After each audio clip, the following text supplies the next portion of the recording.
নমস্কার, welcome to Priyanka channel. আজকে আমি ট্র্যাডিশনাল রেসিপি নিয়ে হাজির হয়েছি। সেটা হলো চিংড়ি মাছ দিয়ে মোচার ঘন্ট বা মোচা চিংড়ি। এই রেসিপি কিন্তু খুব বিখ্যাত। তো আপনারা দেখুন কিভাবে আমি রান্নাটা করি। যদি আপনাদের রান্নাটা ভালো লাগে তাহলে অবশ্যই আমার চ্যানেলটাকে লাইক, শেয়ার, কমেন্ট করতে ভুলবেন না।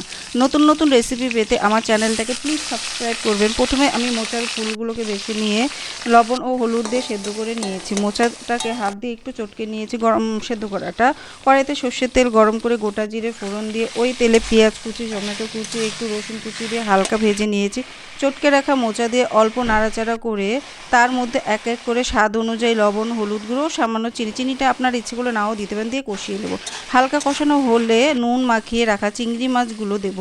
আপনারা চাইলে চিংড়ি মাছগুলো আগে ভেজে নিতে পারেন, কিন্তু চিংড়ি মাছ দিয়ে আরও কিছু সময় কষিয়ে নেব। কষানো হয়ে গেলে গরম মশলা গুঁড়ো ও ভাজা গুঁড়ো দিয়ে 5 মিনিট নাড়াচাড়া করে নিতে হবে। আপনারা চাইলে ঘি দিতেও পারেন, নাও দিতে পারেন, কিন্তু আমি দেইনি।